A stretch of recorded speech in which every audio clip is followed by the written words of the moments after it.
1% de la population de ce qu'ils étaient au départ.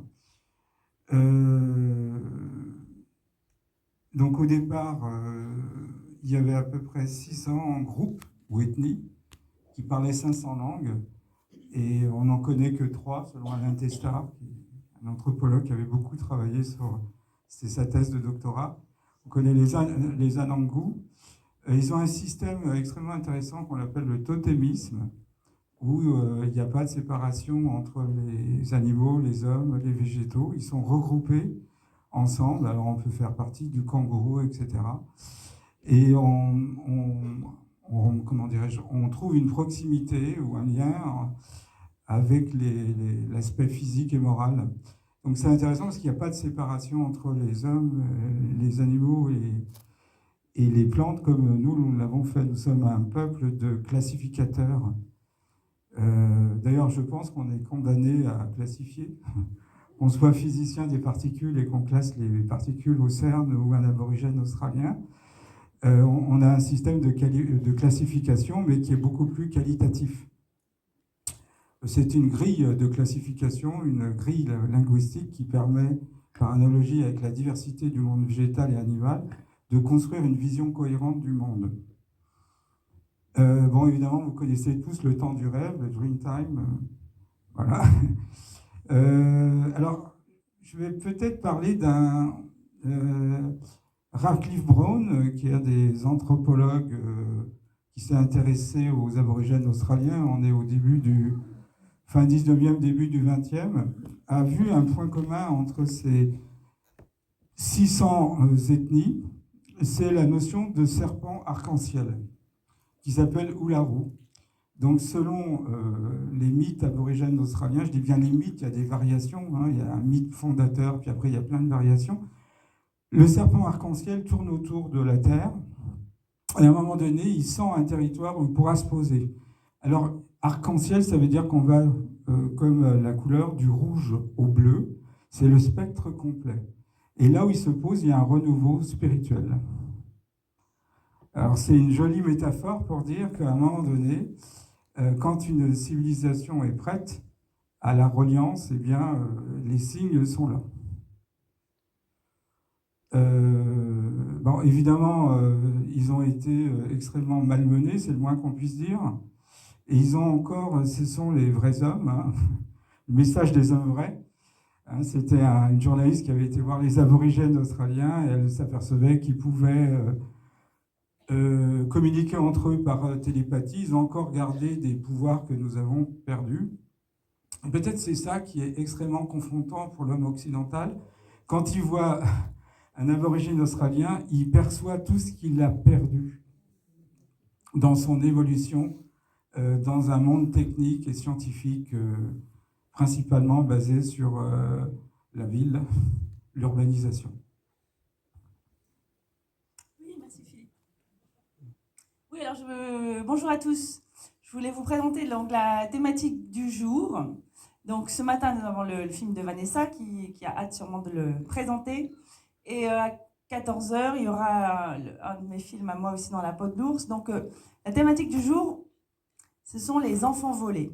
Alors vous allez voir, c'est que on a vu pas mal de films où on parle quand même de répression, de colonisation, de peuples dominants sur d'autres peuples et surtout de cultures hein, qui ont été bafouées, des traditions interdites, etc. Donc nous, on s'est intéressé à ces histoires-là d'enfants volés parce que c'est vraiment un levier quand même. Il n'y a pas pire comme outil de propagande et de domination que d'enlever les enfants des familles. Donc c'est un vrai thème, c'est une vraie thématique, cette histoire des enfants volés, parce qu'on va retrouver ça au Canada, on va retrouver ça en Australie, on va retrouver ça en Guyane, on va retrouver ça peut-être chez les Maoris. Oh, voilà. Donc on a vu pas mal de films où il y a quand même cette oppression d'un peuple sur d'autres, qu'on va dénigrer complètement, on va complètement interdire leur culture, et surtout on va interdire aux enfants d'être élevés dans cette culture. Hein, pourquoi on vole des enfants à la naissance? Pourquoi on vole les enfants? On les prend des familles et puis on les met dans des pensionnats, dans des orphelinats, dans des boarding schools, etc. C'est parce qu'on veut les éduquer à l'occidental. Ah, les Canadiens disaient, voilà, il faut tuer l'Indien dans le cœur de l'enfant, chez les aborigènes, pareil, c'était l'idée qu'il ne fallait pas les laisser devenir aborigènes et que si les enfants étaient éduqués le plus tôt possible, ils pourraient devenir de bons citoyens, etc. Donc on a vraiment cette thématique générale qui nous intéresse aujourd'hui, parce qu'on va voir que c'est lié aux spiritualités, parce que justement les spiritualités dans ces contrées-là ont été interdites par les peuples dominants, et qu'on se retrouve avec des enfants qui justement n'ont pas été élevés dans ces traditions-là, dans la culture de leurs parents, de leur grand-mère, etc. Et à chaque fois, il y a des coupures comme ça, dans les transmissions, voilà, même chez les chamans, chez les hommes médecine. Voilà, donc on s'est retrouvés un peu autour de ces thématiques-là qui nous intéressaient, puisque justement, toutes les deux, on a suivi des personnages. Donc je laisse Vanessa vous présenter ce film. Donc Vanessa, réalisatrice, grande spécialiste des aborigènes, femme de terrain, qui connaît bien le terrain, qui connaît bien le bush, qui a vécu avec les aborigènes. Donc là, ce qui nous intéresse, c'est vraiment ça, c'est de rentrer dans le cœur du sujet, dans les pratiques, les initiations, les transmissions, et du documentaire, voilà, où c'est des petits budgets, où on est vraiment toute seule avec nos caméras, on est toute seule en direct avec les gens. Et c'est ça qui fait la beauté aussi du film de Vanessa. Voilà, je laisse se présenter. Merci. Merci Laetitia. Merci d'être venue dimanche matin. Merci à Patrick aussi de m'avoir invitée.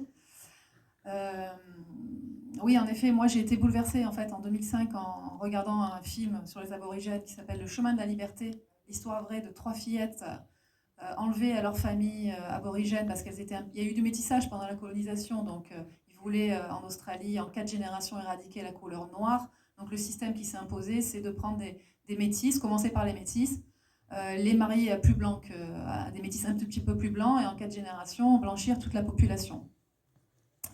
Donc moi j'étais bouleversée parce que dans mes familles il y a de l'accaparement des terres, il y a du vol d'identité, il y a tout ça, et ça m'a parlé mais dans mes tripes, et j'ai voulu rencontrer ces peuples-là. Donc effectivement, quand tu parlais de l'enlèvement des enfants pour la domination, Laetitia, il y a aussi la domination sur les terres, parce que comme les aborigènes sont intrinsèquement liés à leur terre de naissance, la culture ne va pas sans la terre de naissance, puisque la terre de naissance contient l'essence spirituelle de l'ancêtre, et l'ancêtre, on en a la responsabilité toute sa vie, on doit en prendre soin toute sa vie.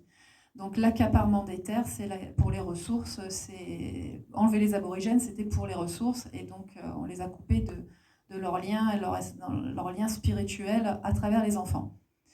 Donc voilà, moi je suis partie avec cette passion, je me suis dit je veux les rencontrer, mais pas bêtement, donc j'ai écrit un premier film sur les derniers traqueurs aborigènes qui pistaient les gens perdus, les animaux perdus dans le bush, qui étaient employés par la police coloniale. Donc j'ai rencontré les derniers plus grands traqueurs aborigènes d'Australie. Le film a été fait par France 5. Et ensuite, j'ai poursuivi ma passion en suivant des clans qui ont protégé pendant 8-10 ans une terre sacrée d'initiation de garçons contre l'enfouissement de déchets nucléaires. Et puis ensuite, j'ai enchaîné avec filmer des initiations de garçons en 2018 dans le Queensland. J'ai été invitée en tant que femme, ce qui est complètement spirituellement interdit par les aborigènes qu'une femme marche sur les terres des hommes. Mais moi, j'ai été invitée, donc voilà, c'est mon karma, quoi. Je ne sais pas pourquoi, mais je l'ai fait. Et le dernier, en fait, à chaque film, je me suis dit c'est le dernier, parce que je me déconditionnais. À chaque film, je faisais une mue complète. C'est des peuples qui te transforment et te bouleversent vraiment en profondeur. Et à chaque fois, je me disais c'est le dernier film, et il y en avait toujours un derrière, finalement. Celui-là, je pense que c'est vraiment le dernier. C'est déjà, financièrement, là, je peux plus. C'est le portrait de Darren, qui est un enfant voilà, des générations volées. Il a été enlevé à sa mère à la naissance. Il a été placé dans une famille d'accueil australienne qui était très violente avec lui. Il s'est enfui à 14 ans. Et en fait, son histoire est complètement liée à plusieurs dossiers de l'histoire australienne. Et j'ai juste voulu poser ma caméra et le laisser parler, lui parler de son chemin de guérison. Et voilà. Donc, on y va. Je vous propose juste de fermer les yeux 5 secondes pour rendre hommage, comme le font les aborigènes, à vos ancêtres, les ancêtres passés, présents et futurs. Voilà. Comme ça, vous vous mettrez dans une écoute en profondeur. Donc, je remercie, Et je rends hommage à mes ancêtres passés, présents, futurs et aux ancêtres passés, présents, futurs des terres australiennes.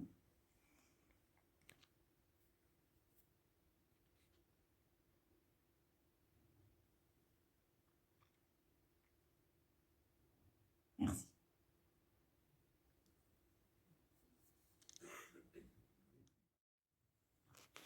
Oui, ben en fait, moi, je connais Darren depuis 2012, donc j'ai beaucoup voyagé avec lui et j'ai suivi son histoire depuis le début. Et donc, il m'a raconté l'histoire de Mumshir qui l'a sauvé. Donc, j'ai trouvé les archives dans un film unique. Il y a un Américain qui a filmé les événements du Black Power en 72.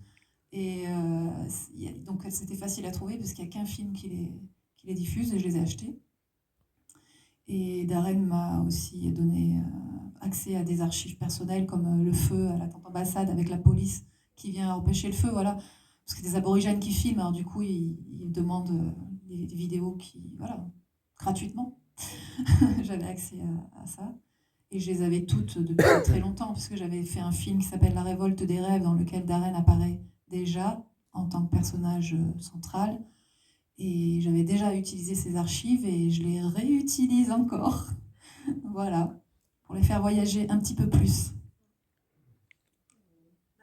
C'est vraiment précieux d'avoir eu accès à ces archives. Là, on comprend tellement bien toute cette violence, quoi, des situations, d'être sur sa terre et d'être obligé de répondre à d'autres lois. Voilà, on va faire des questions, peut-être. Qu'est-ce que tu as à nous raconter, toi, sur la situation aujourd'hui? Comment ça se passe aujourd'hui? Les enlèvements d'enfants, ça a continué jusqu'à quand? En fait, ça continue toujours, mais d'une manière détournée. En fait, si vous voulez, là-bas en Australie, on appelle ça les assistants sociaux, peuvent témoigner de mauvais traitements sans qu'il y ait à prouver quoi que ce soit. Donc, s'il y a un témoignage... alors, c'est un État fédéral, l'Australie. Enfin, il y a plusieurs... il n'y a qu'un territoire et plusieurs États, donc les lois changent suivant où on se trouve. Mais d'une façon générale, voilà, on peut dénoncer voilà, des mauvais traitements, même si ce n'est pas vrai. On n'aura pas à prouver à la loi quoi que ce soit, et l'enfant est automatiquement enlevé. Donc encore aujourd'hui, moi j'ai une amie aborigène qui a adopté dans sa propre famille un enfant, parce qu'il y a beaucoup d'alcoolisme. Donc comme c'est des familles élargies, un enfant qui n'est pas bien avec ses parents est récupéré par un grand-père, une tante, enfin c'est normal. Et récemment, en fait, une agence sociale, il y a quelques années, est venue et elle a estimé que sa maison était trop sale et qu'elle avait un attachement trop malsain à l'enfant. Donc, on lui a enlevé et elle a le droit de visite d'1 heure par mois aujourd'hui. Alors, voilà, en fait, on les enlève souvent, ce sont des critères de pauvreté. Voilà. Donc, ça continue. Il y a des petites associations locales, mais c'est très rare, qui essayent de développer, déjà d'apprendre aux aborigènes qui vivent en ville, qui sont descendants des générations volées et qui sont quand même parqués dans comme nous, dans des quartiers aborigènes. Enfin, ils n'ont pas vraiment de connexion avec les services juridiques, ils ne connaissent pas les lois françaises, australiennes. Donc il y a des gens dans des petites localités qui se battent pour réapprendre aux femmes à retrouver leur pouvoir, à connaître les lois des Blancs, à se battre avec les règles des Blancs, etc., pour aller défendre dans les cours de justice leur cas et récupérer leurs enfants. Et souvent, même, on enlève des enfants des aborigènes qui sont blancs. J'ai aussi un cas d'une jeune femme que j'avais interrogée il y a 2 ans parce que je voulais faire un film sur ça actuel et puis c'est trop dur. Émotionnellement, c'est trop dur. Et donc, cette femme confiait que sa petite fille s'était blessée à l'école et elle l'a emmenée à l'hôpital. Et donc, on a regardé, parce qu'ils ont des fiches, ils sont fichés les aborigènes, donc on a regardé qui elle était, où elle vivait, avec qui. Et à l'hôpital, ils ont vu tout de suite qu'elle avait un compagnon violent. Donc on lui a réquisitionné son enfant. Elle a réussi à le récupérer grâce à une association, en se battant, etc. Voilà. Donc elle a récupéré sa petite fille quelques mois plus tard. Mais en fait, c'est très rare. Et il y a aussi des lois qui empêchent aussi les mamans, quand on enlève les enfants, de les rechercher. Je ne peux pas vous dire quels états exactement, mais il y a des endroits où les mères sont interdites absolument de rechercher leur enfant. Et c'est aujourd'hui que ça se passe. De toute façon, il y a un film qui est témoin de ça en Europe qui s'appelle Les enfants volés d'Angleterre. Il a été fait il y a 3-4 ans. Et là, quand vous regardez ce film, vous comprenez un peu tout le système anglo-saxon qui fait que ça se passe aussi aujourd'hui chez nous. Et après, évidemment, vous collez ça à l'Australie aborigène et vous comprenez que ça a toujours été ça. Et c'est voilà, c'est encore actuel et ça perdure même chez nous. Et en nous, même, on a enlevé des enfants en France, on a pris les enfants de la Réunion pour peupler la Creuse. Donc, c'est pas qu'en Australie ça se passe. Voilà. Non, mais c'est surtout qu'à chaque fois, on voit dans ces processus d'assimilation forcée, c'est la porte ouverte, la drogue, la criminalité et tout ça. C'est que c'est des gamins qui sont coupés de leur identité. Ils ne savent absolument pas qui ils sont. Ils grandissent dans des familles étrangères avec lesquelles ils n'arrivent pas à créer de liens d'attachement. Hein, ça s'est souvent dit, c'est ce que Wayne dit aussi. Il dit, voilà, moi je voyais un homme et une femme, je ne savais pas ce que ça voulait dire papa, je ne savais pas ce que ça voulait dire maman. Donc c'est des gamins qui vivent comme ça, complètement coupés de leurs émotions et de toute identité. Enfin voilà, ne pas savoir qui on est, ne pas savoir d'où l'on vient. Souvent, on a quand même c'est le chemin tout droit, voilà, comme ils disent tout le temps. Hein. Après, c'est l'alcool, la drogue, les petits larcins. Souvent, parce que c'est des gamins qui se retrouvent à la rue à 14-15 ans. Voilà, donc ça se retrouve souvent quand même. Et qu'est-ce que je voulais dire? Oui, par rapport à donc, tes 2 livres. Donc, Vanessa a écrit 2 livres, donc, notamment sur ma peau, qui parle de peau. Est-ce que tu peux nous parler de ces histoires de peau par rapport au clan et tout ça? Ma peau d'un autre monde. En fait, le totémisme aborigène, c'est très, très complexe. C'est un système familial élargi qui, effectivement, comme le disait Philippe tout à l'heure, inclut le monde visible, le monde invisible, les astres, les minéraux, les animaux, les humains, dans un système de parenté. Et donc, le totémisme définit ce système. Alors, il y a plusieurs degrés. Je ne vais pas parler du totémisme maintenant, c'est trop complexe, mais dans ces degrés, dans ces niveaux de parenté et d'appartenance à la grande famille, il y a les noms de peau. C'est comme un nom de famille, en fait. Il existe, je vais faire court, il existe 8 noms de peau que toutes les nations aborigènes de toute l'Australie, il faut savoir qu'il y a au moins 500 nations aborigènes, avec des langues différentes, avec des lois différentes, parce que leurs ancêtres sont différents. Elles ont tous la même cosmogonie du temps du rêve, mais elles n'ont pas les mêmes ancêtres, donc leurs lois sont différentes. Et donc tous les clans confondus partagent un système de 8 noms de peau, 8 noms de famille, et qui sont distribués par cycle de naissance. Donc par exemple, le nom de famille 1 va donner des enfants qui auront le nom de famille 2. Les enfants qui ont le nom de famille 2 donneront des enfants qui ont le nom de famille 3. Voilà. Et on distribue 8 noms comme ça. Donc ça fait que dans toute l'Australie, partout où on se déplace, par exemple, moi, mon nom de peau, c'est Nangala. Je vais n'importe où, je ne vais pas dire je m'appelle Vanessa Escalante, je vais dire bonjour, je suis Nangala. Et donc, tous ceux que je vais rencontrer, même si je ne les connais pas, ils vont reconnaître qui je suis. Ah ben moi, donc tu es ma fille, moi tu es ma belle-sœur, moi tu es ma cousine, parce que ces noms de famille, classe, te donnent une position familiale, un rôle. Donc déjà, tu sais à qui tu t'adresses, comment, à qui tu peux regarder dans les yeux, à qui tu peux dire quoi, comment voilà, simplement tu dois te présenter. Et tu as des responsabilités, des devoirs vis-à-vis des membres de ta famille, mais c'est étendu à toute l'Australie. Et les noms de peau s'étendent aussi à l'environnement. Donc il y a aussi des arbres qui portent un nom de famille avec lequel la personne va avoir des droits, des devoirs, des responsabilités vis-à-vis de cet arbre ou de ce lieu. Voilà, c'est un système qui permet en fait de vivre en harmonie avec tous les autres clans, et puis tous les êtres du monde physique, mais aussi les êtres du monde spirituel. Non, mais comme c'est important par rapport à cette histoire d'enfants volés, hein, c'est que non seulement ils n'ont pas de parents, mais en plus ils n'ont pas de place dans la société, ils n'ont pas de place sur le territoire, ils ne sont inscrits nulle part par rapport à un pays ancestral. Non, c'est ça qui est très grave aussi, c'est de les avoir coupés complètement de ce système-là. Oui, du coup, parce qu'ils ne sont pas reconnus non plus quand ils rentrent parce qu'il existe encore des communautés aborigènes qui sont sur leur terre originelle, même si pendant la colonisation, elles ont été déplacées pour couper le lien spirituel justement à leur terre. Certains, dans les années 80, il y a eu un mouvement qui s'appelle le mouvement des Outstation, où ils sont retournés sur leur terre d'origine. Donc ceux qui sont encore sur leur terre ancestrale et qui peuvent encore perpétuer les cérémonies et qui ont encore des lois et un sens du sacré, du spirituel, ne reconnaissent pas ces enfants qui ont été assimilés et éduqués de façon occidentale. Et donc, ils ne trouvent pas leur place ni dans la société australienne, ni dans la société aborigène, tribale. Alors, ouais, double peine.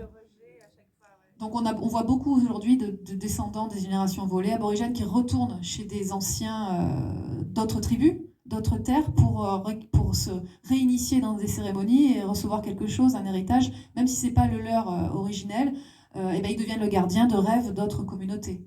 Ils ont réussi à survivre aussi comme ça, les aborigènes, pendant la colonisation. C'est que quand on les mettait sur la terre d'autres clans, ils devenaient les gardiens du rêve de ceux qui les accueillaient. Donc ça a permis de garder la mémoire des histoires ancestrales, des chants. On ne peut pas dire que tout a été détruit, mais en grande partie, mais il reste encore des niches de mémoire comme ça. Et des fois, c'est un ancien qui garde en mémoire 200 chants, dans des langues qui des fois n'existent plus, et le dernier gardien, et il a déjà 50 ans, et ils ont quand même une espérance de vie beaucoup plus courte que la nôtre, et il s'inquiète parce qu'il ne va pas pouvoir transmettre ces chants qui sont la mémoire de la terre, voilà, et de ceux qui lui ont transmis. Parce que des chants, des fois c'est des refrains très très courts, mais qui racontent juste une section du voyage d'un ancêtre, mais à travers cette phrase très courte, il y a des niveaux de compréhension aussi, des morales, des niveaux de compréhension des lois spirituelles, et ça, c'est à travers les cérémonies qu'on apprend au fur et à mesure à décoder le sens de la phrase qu'on nous a transmise.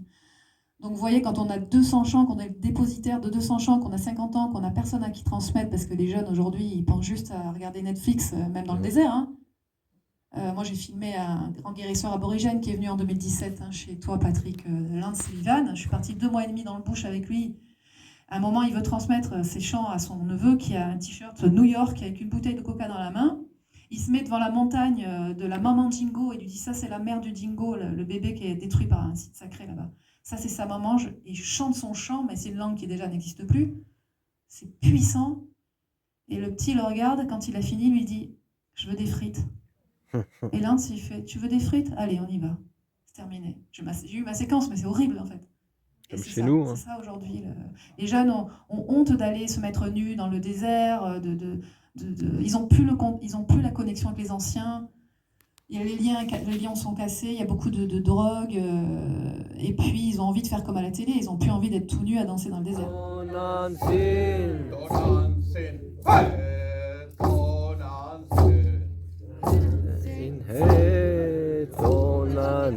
Allez, un peu plus.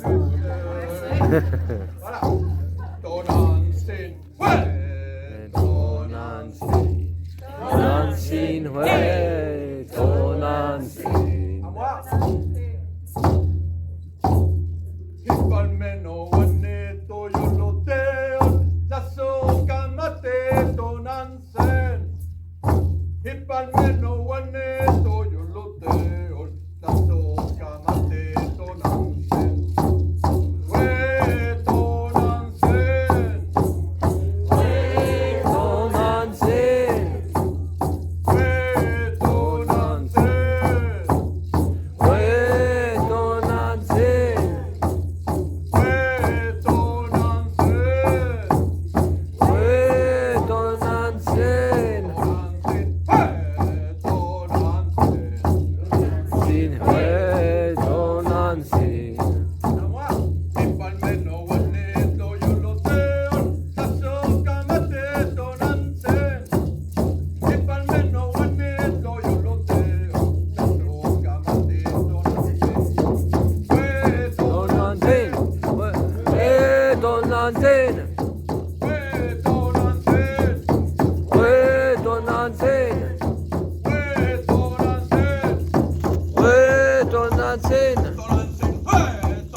Pour la déculturalisation. Et donc, c'est des procédés qui ont été étudiés dans les années 70, avec en particulier Robert Jolin. Les procédés SIDER, comment on détruit une culture. On peut commencer par un génocide, on tue physiquement. Après, on enchaîne avec un ethnocide, c'est la mort d'une ethnie. Alors, parce que les enfants doivent faire des études, on les baptise, on leur impose certaines formes de leur habitat, etc., etc. Donc ça veut dire que l'habitant local, étymologiquement l'indigène, doit adopter les coutumes du dominant, du conquérant. Après, on enchaîne par l'écocide. Alors, c'est pas simplement la mort d'un écosystème, d'une écologie, c'est aussi sa langue, sa culture, ses traditions, ce qu'on voit actuellement pointé du doigt en Bretagne. La langue est souvent un élément très important dans la disparition d'une culture. Et quand on arrive au bout du processus SIDAR, c'est l'écocide. Quand on a honte d'être un aborigène australien ou un membre d'une communauté quelconque, parce qu'on a fini par convaincre la communauté que sa culture est inintéressante, elle est balayée par la modernité, voilà. Ça a été le cas des Inuits. Donc après, effectivement, on rentre dans des processus, drogue, alcool, dépression, ce que beaucoup de gens vivent quand une culture est dépréciée, encore plus si vous avez été retiré de votre contexte familial. Voilà. Alors effectivement, il faut faire attention parce que actuellement, il y a une compétition entre l'Europe et l'identité nationale des différents pays membres de l'Europe, de la Commission européenne. Si vous regardez une mairie, il y a le drapeau européen, puis il y a le drapeau français, comme il peut y avoir le drapeau européen, le drapeau italien. Donc, à un moment donné, il faut faire attention. Quand il y a coexistence de deux cultures, le risque, c'est qu'une culture prenne le dessus. Alors, effectivement. Donc, là, vous verrez tout un parcours de Wayne Snellgrove en Amérique du Nord. On a vu en Australie, les aborigènes australiens. Mais on pourrait... moi, j'ai vu, par exemple, au Brésil, des ethnies méprisées. On leur dit que les terres indigènes, bah, c'est plus valable. Celui qui a signé est mort, on le récupère, on les réduit à une peau de chagrin. Bah, les Pygmées qu'on a vu aussi, c'était ce thème. Effectivement, le contexte dans lequel ils vivent, si on leur enlève, c'est un écocide. Hein. Si on enlève la forêt pour un pygmée, c'est comme si on lui enlevait l'oxygène. Donc, c'est des procédés qui étaient connus, mais qui se sont accentués. Donc, on parlait au repas. C'est systémique, c'est organisé, c'est étatique, c'est bien organisé, c'est coordonné, de façon à ce qu'une culture disparaisse. Et souvent, on a l'impression que la dimension des vrais hommes est mise en compétition par des hommes et des femmes qui, par la culture moderne, ont été dénaturés. Voilà. Alors, vous verrez, mais enfin, il y a un espoir, parce que finalement, en retrouvant sa culture, ses racines, eh bien, on peut se reconstruire et c'est un exemple de résilience que Wayne, vous verrez, à travers son parcours, vous montre. Alors, Laetitia Merli, qui est anthropologue, elle s'est spécialisée dans la Mongolie. J'ai continué à travailler sur cette culture, elle s'est intéressée évidemment au chamanisme, ça fait longtemps qu'on est dans le CEP. Et elle a étendu son terrain d'études sur l'Amérique du Nord. C'est ce qu'on pourrait appeler l'anthropologie des mondes contemporains. C'était Marc Auger, un anthropologue, qui avait proposé une anthropologie des mondes contemporains, ce qui peut paraître anachronique, parce que anthropologie, c'est plutôt le passé, monde contemporain, c'est l'actuel. Effectivement, le regard anthropologique doit aussi se porter sur ce qui se passe un peu partout dans le monde, que ça soit en Europe, aux États-Unis, etc. Donc, voilà. Mais je n'en dirai pas plus, je vais passer la parole. Merci Philippe. Merci beaucoup. Oui, je suis très honorée de clôturer ce festival et de présenter ce film dans la peau de l'ours. Donc pour la première fois à Cahors, mais pour la deuxième fois dans ce festival, puisqu'il a déjà gagné le prix du public il y a 2 ans. Et donc justement, c'est pour ça qu'il est hors compétition cette année ici. Donc ce film, c'est d'abord un film d'une rencontre. Voilà, moi je suis docteur en anthropologie, spécialiste Mongolie et Sibérie sur le chamanisme. C'est comme ça que j'ai commencé à travailler sur le chamanisme en France et en Europe, que j'ai commencé à faire les festivals en France, et que j'ai découvert d'autres traditions, que je ne connaissais pas beaucoup, parce que les anthropologues, on est assez spécialisés sur notre terrain, et que, un peu par hasard, je me suis retrouvée à être l'assistante et l'interprète de Wayne, qui parle anglais. Moi, je ne parle pas des langues amérindiennes, mais voilà, de l'anglais au français. Et on a pu comme ça travailler pendant des années, faire des stages, participer à des festivals. Donc on a fait beaucoup de huttes de sudation, des cercles de parole, des cercles de tambour, etc. Et très rapidement, en fait, quand je l'ai rencontré, j'avais déjà une caméra et puis j'ai commencé à l'interviewer, à filmer un peu ce qu'on faisait. Et jusqu'à ce qu'on décide de vraiment faire un film sur son histoire. Bon, que je ne connaissais pas au départ. Et puis en discutant, il y avait toute cette histoire qui ressortait.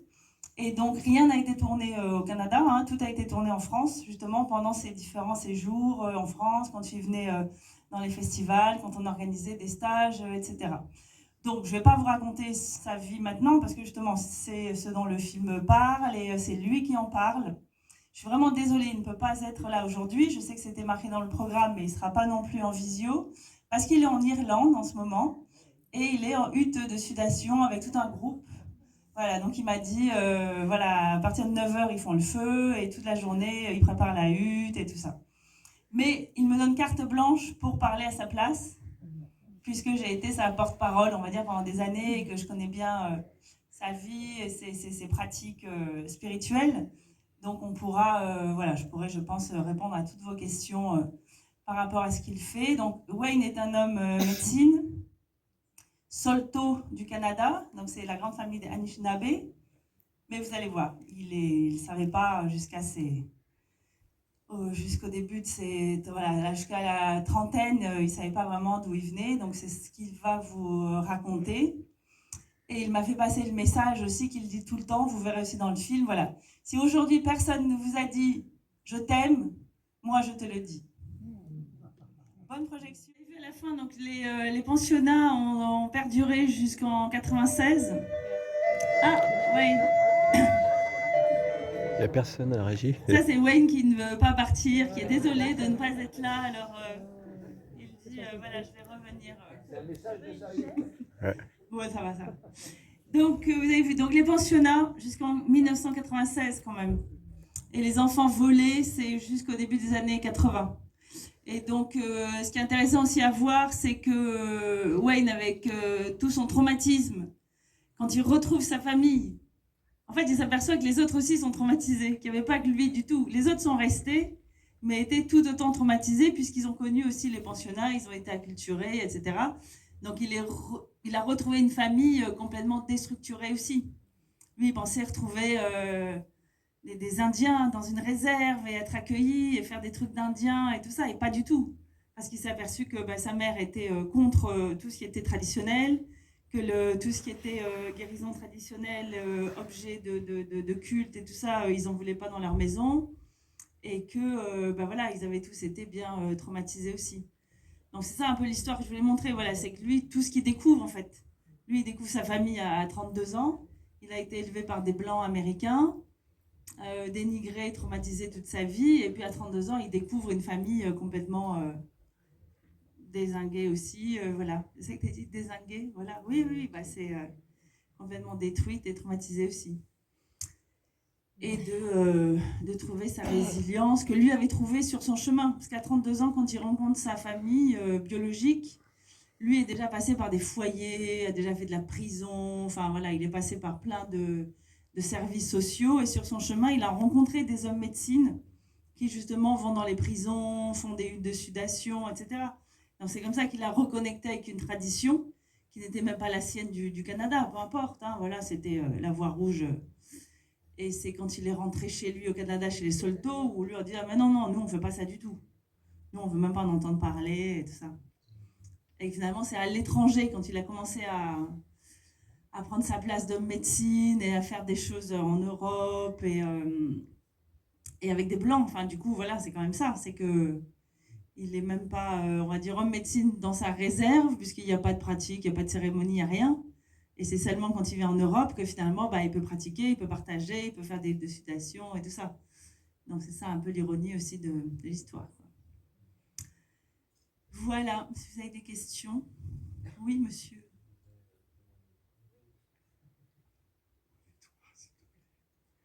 Je voudrais témoigner parce qu'évidemment, j'ai une gratitude infinie envers grand-père William et les communautés amérindiennes du Canada, puisque pendant des années, j'ai eu l'honneur d'y être, d'y vivre même, puisque j'ai transmis la tradition celte pendant plusieurs années là-bas au Québec. C'est comme ça que j'ai rencontré Grand-Père William et la communauté amérindienne du Canada. Et je dois dire que j'ai visité, c'est terrible, c'est pour ça que c'était très difficile pour moi à la fin de ce film, parce que j'ai visité les pensionnats, et c'est encore pire que ce que vous avez pu entendre, si je puis dire. C'est-à-dire que c'est des pensionnats, c'est au milieu des bois, isolés de tout. Quand vous arrivez dans ces pensionnats, moi je sens les énergies, c'est l'horreur absolue, vous sentez la souffrance, c'est des grands trucs.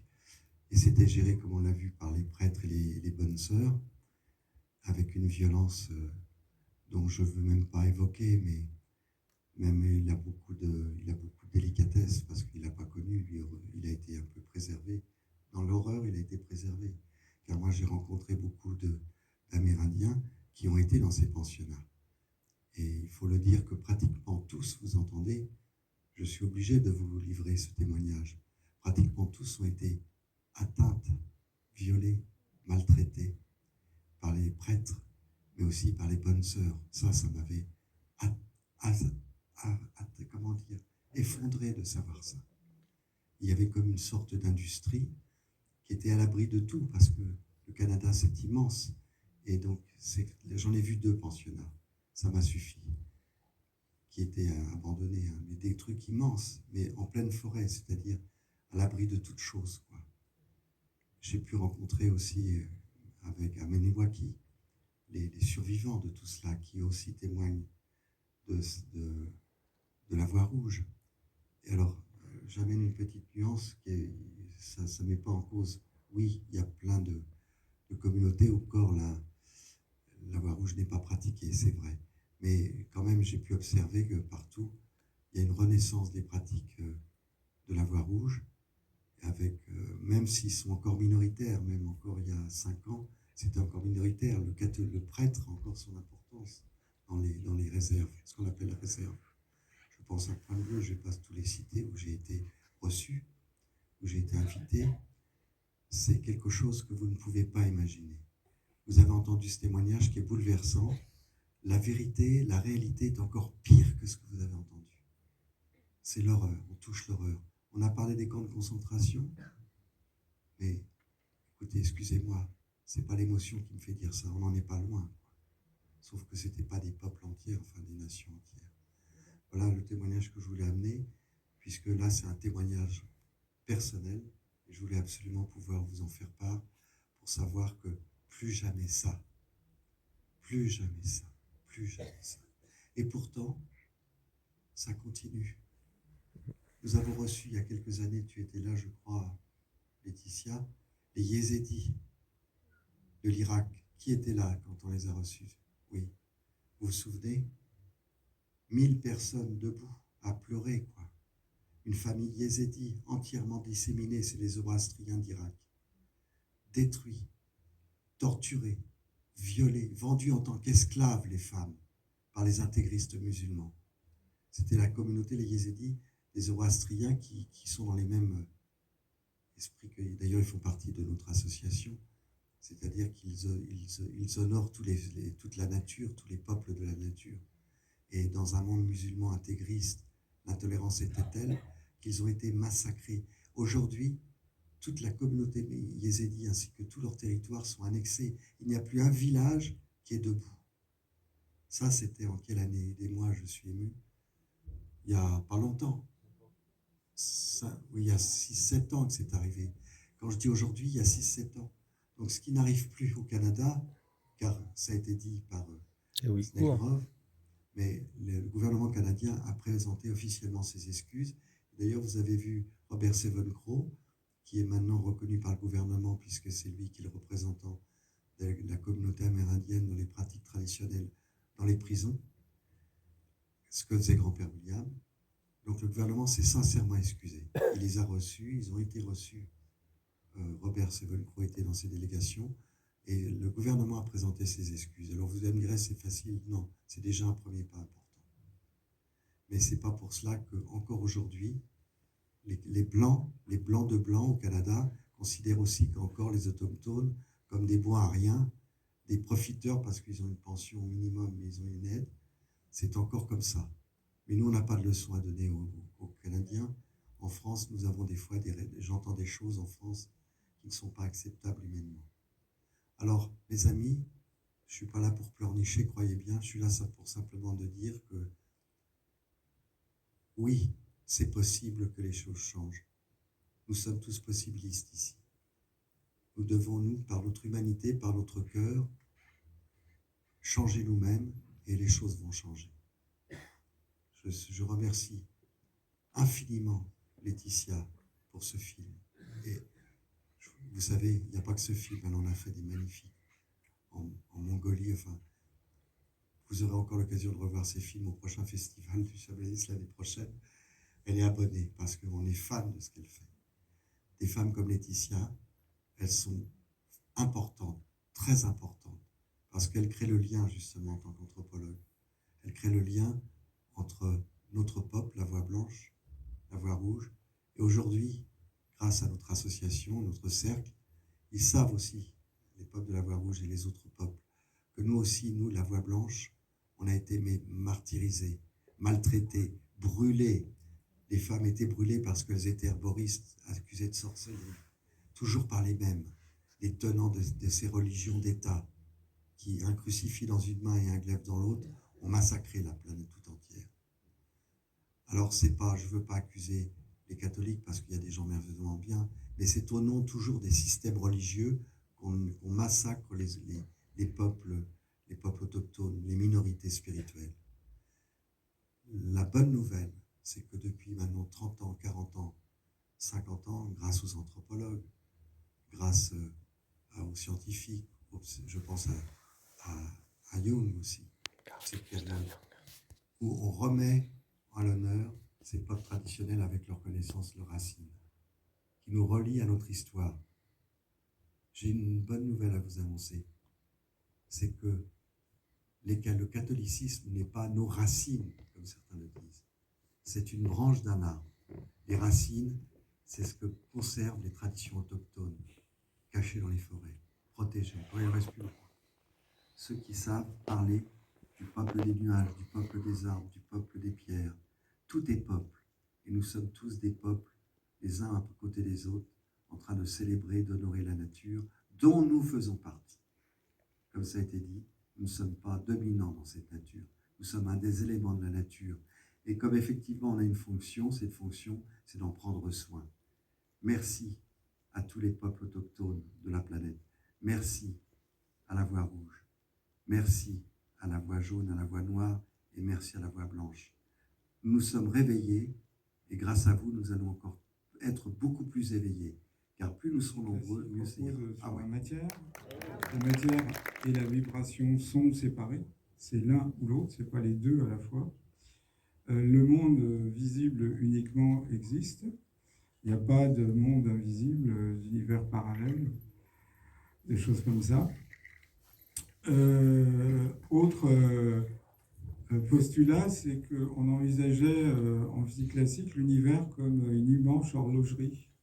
Ce qui a fait dire à Voltaire que si l'univers est une horlogerie, il faut un horloger.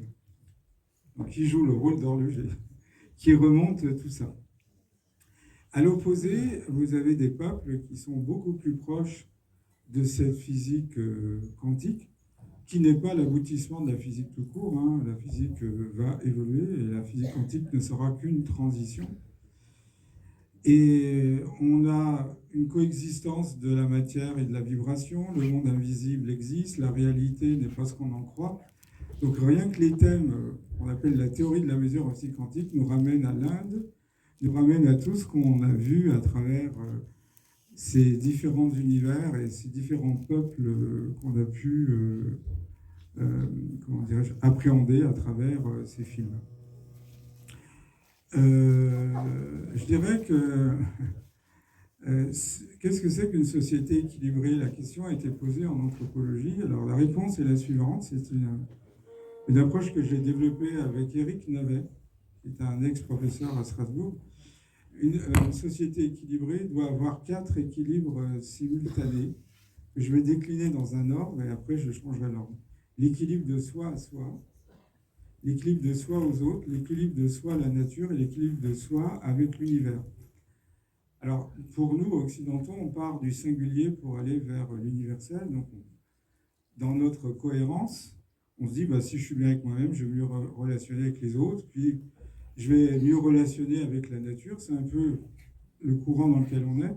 Et puis, le cosmos, bah, ça nous échappe. Vous avez les jeunes générations, des fois, ils ne regardent jamais le ciel. Je dis, pas toutes, hein, mais enfin. Et donc, comme disait Jean Rostand, les astrophysiciens, les seuls poètes rémunérés par l'État.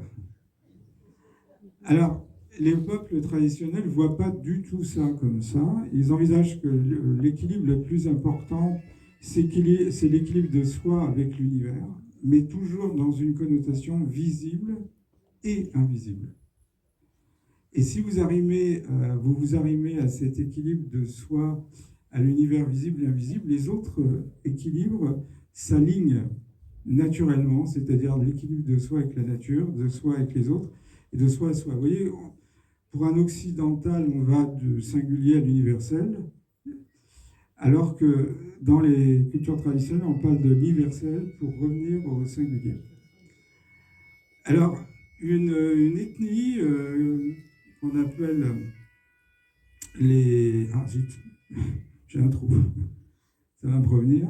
Les Wishka, voilà. Les Wishka ont développé un concept intéressant. Ils disent, dans la vie, il faut savoir maîtriser la connaissance du feu.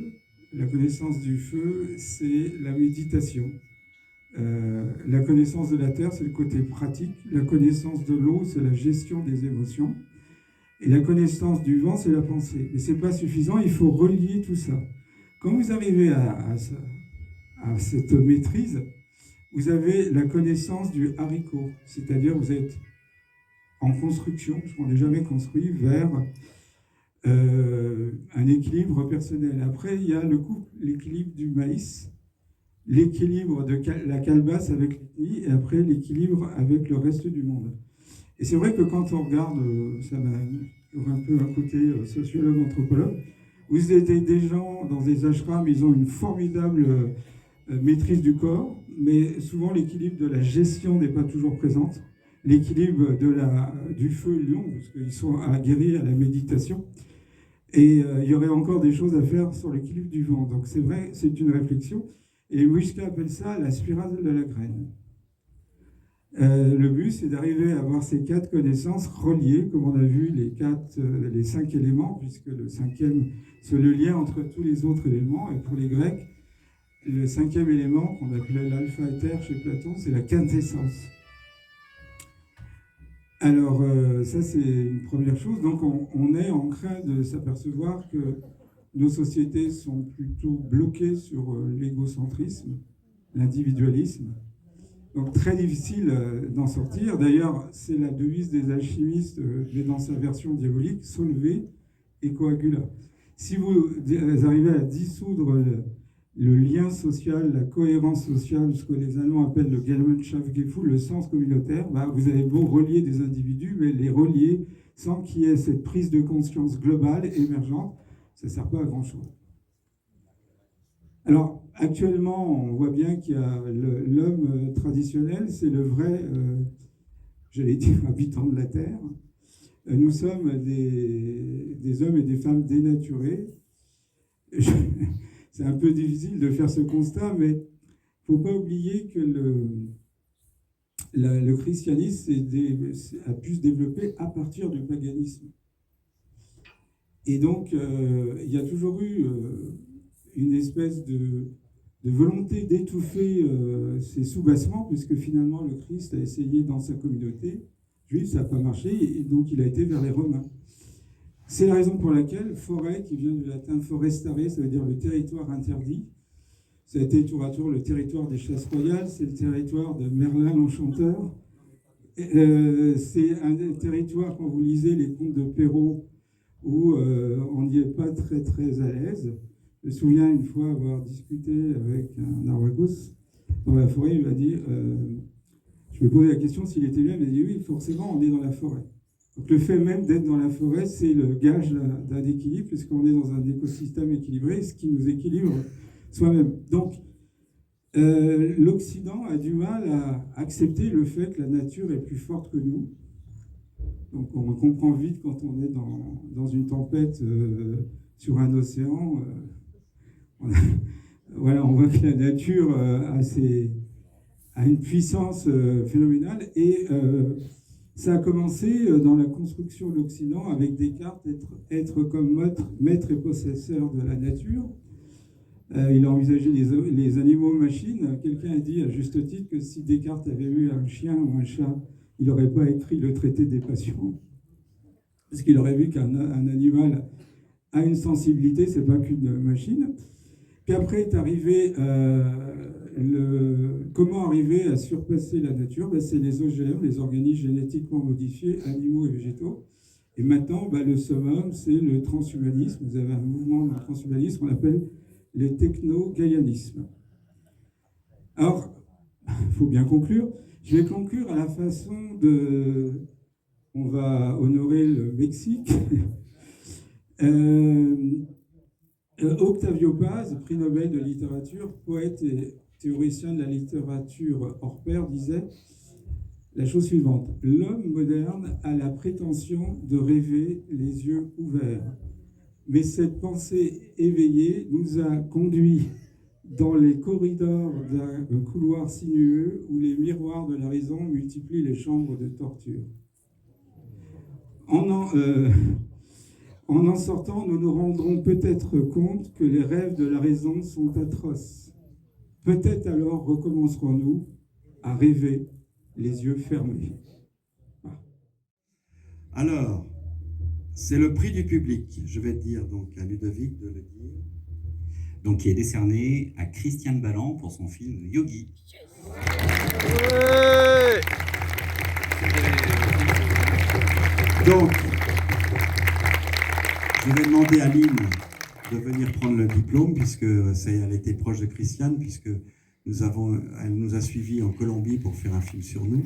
Et c'est symboliquement Lynn qui remettra le prix à Christiane, qui n'est pas là, qui est malade, qui est dans un état de santé difficile. Elle était très près de nous, elle sera très heureuse de savoir que son film a été récompensé par le public. Prochain festival. Ouais.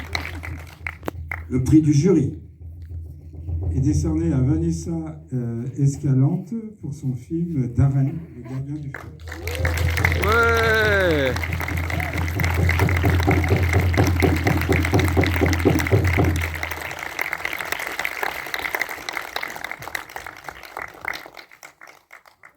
J'espère que je me suis bien exprimé. Je vous rappelle que tous les prix que nous décernons, nous avons pris en compte le vote du public, en fait. Et que le film était à 2-3 voix, c'est-à-dire presque ex aequo avec le premier. Mais quand même, on a voulu vraiment respecter totalement le prix du public. Et d'ailleurs, c'est comme cela que le premier documentaire ethnologique, anthropologique, a été décerné à Constantin Udala pour l'ensemble de l'œuvre avec Marco Jatal Deboschka. Voilà.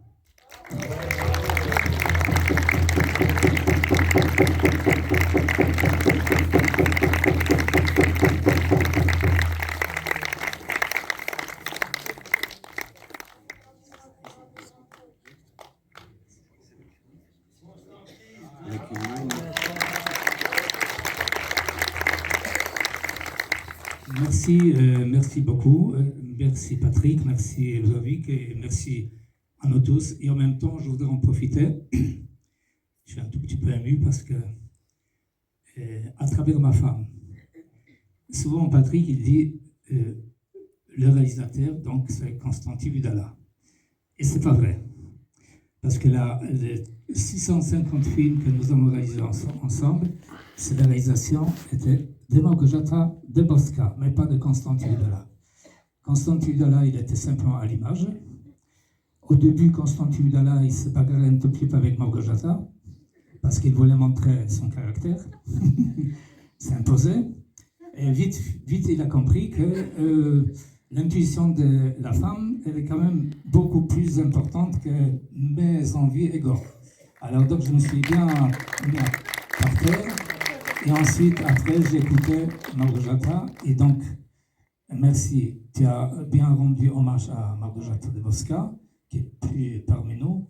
Mais en même temps, c'est un hommage à toutes les femmes qui ont du courage à aller dans le monde entier et aussi aider aussi aux hommes, parce qu'elles sont beaucoup pour les hommes, mis de rien. Et on a l'impression que l'homme qui domine, mais pas vraiment. Ça j'ai compris. On sait ça. Il a dit on sait ça. Moi, j'ai vécu 50 ans et avec une femme à côté de moi. Et j'ai bien compris que qu'est-ce que c'est la femme. Donc, j'honore la femme et j'aime toutes les femmes à travers ma femme. Merci. Merci à vous. Je vais demander à Vanessa de venir et avec lui, avec le diplôme, pour la photo collective. Très heureuse pour Darren. Moi aussi, je suis ravie parce que ce film, je l'ai fait vraiment avec rien, juste avec ma foi et mon envie de retoucher la terre australienne et de partager encore quelque chose avec vous. Et, écoutez, merci beaucoup. J'ai hâte de partager tout ça sur Facebook, vraiment, et que ça voyage à travers l'Australie. Et puis, merci aussi à tous vos films qui m'ont nourri pendant ces 2 jours. Voilà, merci.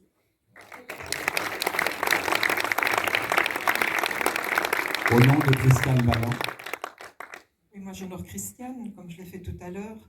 Elle est très impliquée dans la rencontre avec les peuples autochtones. Elle nous a suivis quand on est allé en Colombie, entre autres, et a toujours accompagné de son mari, Didier, qui, lui, est aussi au service de sa femme.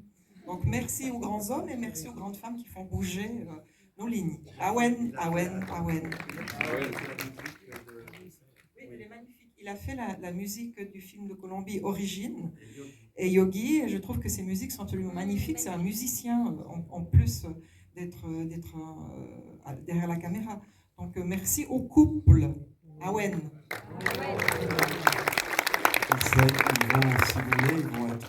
Elle va être honorée de savoir qu'elle va être très touchée par ce prix et nous lui ferons part de ce que tu as dit, de ce que comment tu l'as présenté. Philippe, peut-être tu vas dire quelque chose sur les différents prix. Non, je trouve que le public a exprimé son choix. On a réuni un travail de couple finalement avec Małgorzata et Constantin. Et Christiane et Anna et Constanzo. Oui. Donc, on va aussi applaudir particulièrement Philippe, parce qu'il prend toujours les patates chaudes.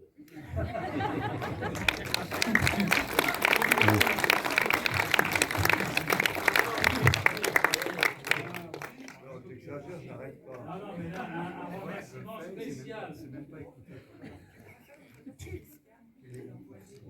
ça serait que le grand duel. Je vais vous demander de faire une photo qu'on va envoyer à Christiane Balland, si vous voulez bien, avec les diplômes, montrez vos diplômes.